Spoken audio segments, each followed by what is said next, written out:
Now, this week we saw political mudslinging that ensued after former President Kgalema Motlante's remarks about the death of the tripartite alliance.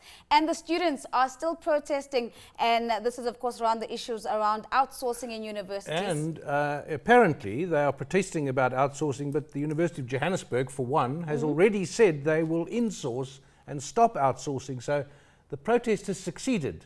But well, still that's one protesting. university, right? No, but at that university, they're still protesting. But it's the ripple effect.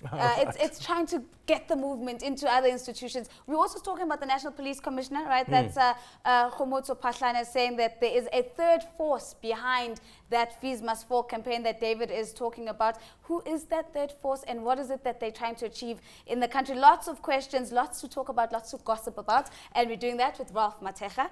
He's a faculty head at Mistra and he joins us for the analysis of the political week. Let's start off with Mistra. Just a quick reminder. What does Mistra do and where do they fit in sort of the political thought leadership space? In my case, it's not a reminder.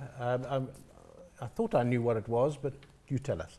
Well, the acronym stands for Mapungiwe Institute of Strategic Reflection. Yes. And what we do, we carry out long-term research, we engage current affairs, we engage within the policy-making space, and we also do some scenario analysis as to how does the country look like using the tools in political science and economy. We also have faculty in science, which is the knowledge economy faculty. So we do a wide range of issues. We get engaged in the process of thinking and forecasting. Let's start with one scenario, which I think is the one that's been top of mind. Former President Kgalema Motlanthe going onto a lot of podiums, speaking quite a bit. What's his positioning as we're going to 2019? What's the key message that Motlanthe is trying to leave with the South African electorate? Because he's been quite quiet. He was the people forget. Yes. He was the national president for a time while they maneuvered President Zuma of the ANC to become the national president.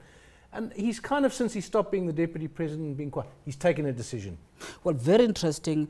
He still goes around with the presidential protection, as it is a provision that the former president in the country need to have that protection. They all get that. They all get that. And what he's trying to do, the way in which I see it, is that he's carving a space for himself outside the party. I mean, but it is also a reflection of what is happening within the party, and also a reflection as to, is there a space for dissent within the party? Because if you look at, you listen carefully to his utterances, you listen to what former Director General in the presidency said, Reverend Franchikane, Ronnie Casrels. You have a growing number of ANC cadres who were... We've seen this before. Exactly. We've seen this with COPE. We've seen this. What difference is this particular faction going to make? Are we seeing the beginning of a formation of a new political party in South Africa? It doesn't have to become a political party, but what it has to do is to push for the party to reflect. I mean, if you and I, who are not members of the ANC, who have never been at the center, assuming we raise concerns about the party, we are outsiders. A lot we don't know, and I don't think the voice carries so much weight. But if you have someone such as former President Motlanthe raising concern, we get to listen, because he knows better when he says that members of the party do not have collective ownership as to what is going on. He knows much better. And I think that it also helps other South Africans who are interested to take a critical evaluation of the party. This is fascinating. Here's a thought for you. So now everyone's talking about the succession. Cyril Ramaphosa is the deputy president, but he hasn't got enough support from KZN. That's the kind of debate that's going on. Possibly President Zuma's former wife may be brought in. Could it be a time for a woman president? Is Kgalema Motlanthe possibly saying, positioning, re-entering the public arena, but not saying things that are horrible and unreasonable like Julius Malema does, but prodding the national conscience kind of thing, and maybe the ANC turns to him and says, won't you come back and lead us? Well, would he be able to go back there? Because, you know, when you are outside, when you speak from outside, your voice is different from when you are from within. There's a great deal of mudslinging we've seen inside when you're going into an elective conference. And I think one of the reasons why he's bold enough to say this, because probably he doesn't care about who succeed, and he doesn't care much about it. He's probably not even looking to go back into the presidential seat. He could. Constitutionally, could he run again? He could. Constitutionally, he could. He has served one short term or a few months of Yeah. a term. Yeah. Constitutionally, you could. But the question is the political cost of doing that. Quit while still ahead. I don't think he wants to go back. And if he goes back and try to make himself available, I don't think Also, he will you're still still be called respected. Mr. President, even when you Exactly. finished. Exactly. Let's talk about Uncle Gwizi. Let's bring him into the conversation. Kgalema. What's his positioning as we go into 2019?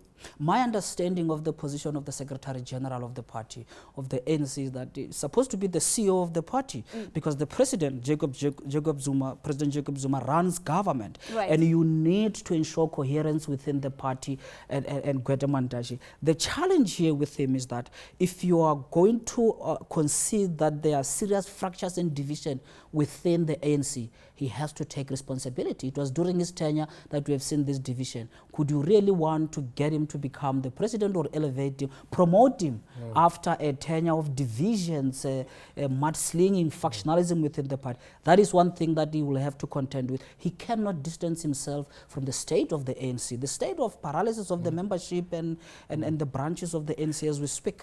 Ralph, let's shift it. The free fees must fall, the explosion of mass action in a totally different way to the mass action we had in the 70s and 80s.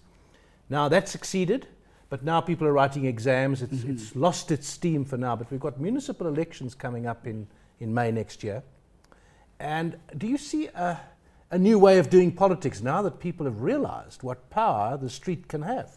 You know, if there is any significance from the fees must fall, it's a multi-class alliance. First of all, the question of fees and the social concerns around universities, we know it all. It's always part of the calendar at historically black universities. You name them, TUT, University of the North and all that. They have this each and every year. January, that's the time when they go on this kind of picketing and strike. But here the difference is that you have students from historically rich universities, you are UCT, historically white universities, you are UCT, you are VETS, and you are Stellenbosch, forging class alliances with those students who actually have been doing this, but not in a structured manner. What that shows is And the not party potential. political. Exactly. Literally kicking out political parties from trying to get political mileage out of this. And what this shows is that you have a potential in South Africa or on social movement across class and across race. We haven't seen that before. What about this leftist movement, this unseen arm that is supposedly manipulating some of the pushings behind the student movements? Who are we talking about here? Who's behind the smoke screens that people are making reference to? Well, besides your conspiracies as to who could be behind this, and we know that there's always been the left push in South Africa. We've seen in Marikana, they came in after the tragic event in Marikana, trying to redefine or maybe to put the narrative on what are the issues that are being dealt with there. There will always be that. In any revolution, go back to the Russian Revolution, the elite, you could say, took it over after it was formed out. It started out of maybe the food riot or whatever.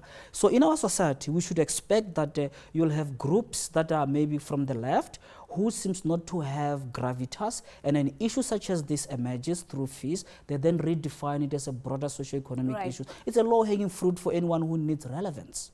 It's also, I mean, we've heard this story before. The old National Party government, when it was under pressure, oh no, there are forces here, you know, there are conspiracies, the communists, whatever. Yeah.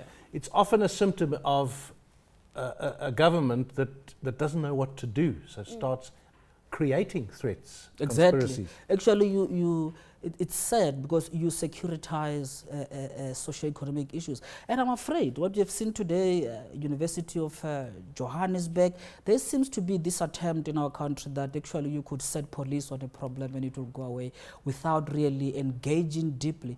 And the whole thing of conspiracy, I'm not surprised, but for me, it's quite thin. Ralph, a quick one on almost international politics. South Africa and the US, a goer back in the spotlight. Seems as if South Africa is in a corner, deadlines being put down. What's your reading of how that particular standoff is going to go?